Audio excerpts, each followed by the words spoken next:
In the heart of the Persian Empire, amidst the grandeur of Susa, King Xerxes presided over a realm so vast it stretched from India to Kush. Known for his lavish tastes and impulsive nature, Xerxes celebrated the third year of his reign with an unprecedented spectacle, a banquet for all his officials and servants, showcasing the unmatched wealth and splendor of his dominion. This feast, lasting a full 180 days, was a testament to Persian opulence and the king's desire to display his absolute power. As the days of feasting dwindled, Xerxes, in a display of magnanimity, or perhaps as another caprice, extended this period of celebration with a smaller, yet still lavish, 7-day banquet open to all the people in the fortress of Susa, from the greatest to the least. Within the enclosed garden of the royal palace, guests marveled at hangings of white cotton and violet linen, fastened with cords of fine linen and purple to silver rings and marble pillars. Couches of gold and silver rested upon pavements of porphyry, marble, mother of pearl, and other precious stones, reflecting the king's wealth under the torchlight. On the 7th day, as wine flowed freely and spirits soared, King Xerxes, heartened by the wine, commanded the 7 eunuchs who served him to bring Queen Vashti before the assembly, wearing her royal crown. He intended to display her beauty to the people and officials, for she was lovely to behold. However, Queen Vashti refused to come at the king's command, delivered by the eunuchs. This defiance struck a dissonant chord in the festivities and sent ripples of shock throughout the high ranks of Persia. While royal dramas unfolded in the palace, a different story was taking shape in a quieter corner of Susa. A young Jewish girl named Hadassah, who went by her Persian name, Esther, lived under the care of her cousin Mordecai. She was orphaned at a young age, and Mordecai, a minor official in the king's gates, had taken her in as his own daughter. Despite the opulence that surrounded the imperial city, Esther and Mordecai's life was one of modest means but rich in heritage and faith. Esther grew up hidden in plain sight among the Persians, her true identity as a Jew known only to a few. Mordecai taught her the ways of their people, instilling in her a deep respect for their traditions and laws. Esther, with her natural grace and intelligence, learned quickly, embodying the virtues of her community while navigating the complexities of life in Susa. The refusal of Queen Vashti to obey King Xerxes' summons brought her royal tenure to an abrupt end, decreed by the king's advisors to be replaced lest her example embolden other women to disrespect their husbands.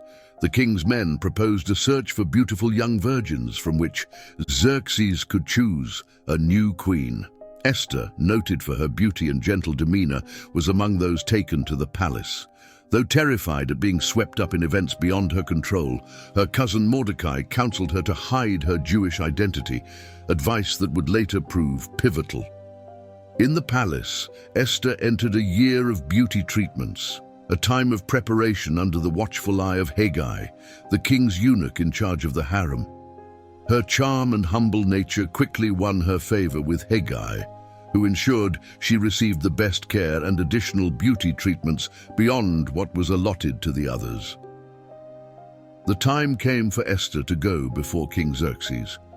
Unlike the other young women who requested jewels and elaborate dresses to impress the king, Esther asked for nothing beyond what Haggai, the king's eunuch, recommended. Her simplicity and authenticity set her apart, making a profound impression on Xerxes. Overwhelmed by her poise and inner beauty, he placed the royal crown upon her head and declared her Queen Esther, Vashti's successor. A great feast, Esther's banquet, was given in her honor, and she stepped into her role with grace, though her heart remained heavy with the secret she carried. While Esther adapted to life in the palace, Mordecai continued his service at the king's gate. It was here that he overheard 2 of the king's officers plotting to assassinate Xerxes. Swiftly, he relayed this information to Queen Esther. who in turn informed the king, crediting the discovery to Mordecai.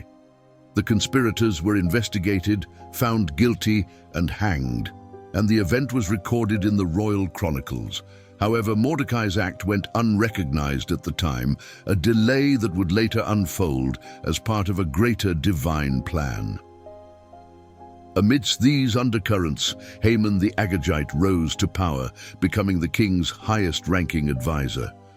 Arrogant and resentful of non-Persians, Haman bristled particularly at Mordecai's refusal to bow to him, a sign of respect he demanded from all at the king's gate. His anger at Mordecai soon festered into a vendetta against all Jews in the empire. Manipulating the king's authority, Haman cast lots to choose a date for what he proposed as a necessary purge to rid the empire of its disloyal elements, specifically the Jews. He convinced Xerxes that this action would strengthen his reign, and an edict was drafted, sealing the fate of the Jews. On the 13th day of the 12th month, all Jews in the empire were to be killed.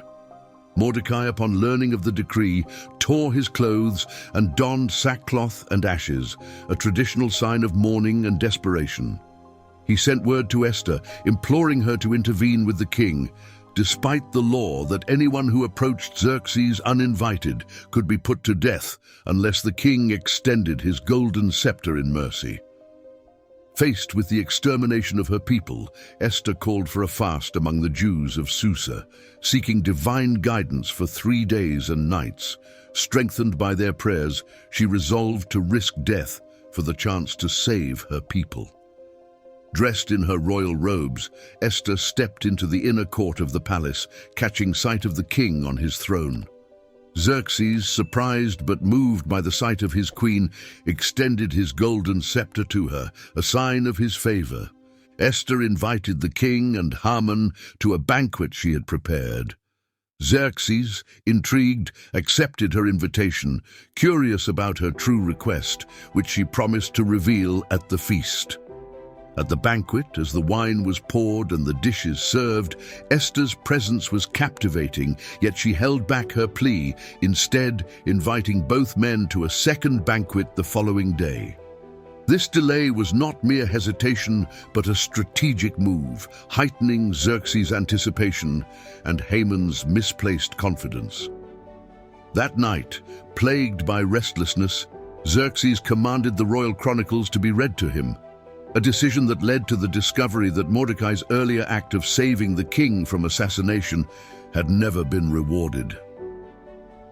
At that moment, Haman entered the court to seek permission to hang. Mordecai, who had continued to defy him by not bowing, before he could present his request, the king asked him, "What should be done for the man the king delights to honor?" Believing himself to be the honoree, Haman suggested a royal robe and a parade through the city, which Xerxes immediately decreed for Mordecai, turning Haman's pride into profound humiliation. At the second banquet, Esther finally revealed her Jewish identity and the genocidal plot devised by Haman to the king. Outraged by the deception and the threat against his queen and her people, Xerxes ordered Haman to be hanged on the very gallows he had prepared for Mordecai. With Haman's downfall, Mordecai was promoted, and Esther pleaded with the king to revoke the edict against the Jews. Since a royal decree could not be undone, Xerxes allowed Mordecai and Esther to write another decree, enabling the Jews to defend themselves against their enemies. When the appointed day arrived, instead of a massacre of the Jewish people, it was their enemies who were defeated. Queen Esther's courage, wisdom, and faith left an indelible mark on Jewish history. Her actions not only thwarted a grave injustice, but also helped secure the future of her people within the empire. The annual celebration of Purim was established to commemorate their deliverance, a festive reminder of how faith, courage, and strategic thinking can overturn the darkest of decrees. In the chronicles of Persian kings and the sacred texts of the Jewish people, Esther stands as a beacon of hope and a testament to the power of an individual to change the course of history. Her legacy, celebrated through generations, continues to inspire those who hear her story, reminding them that even in the face of overwhelming odds, one can make a difference.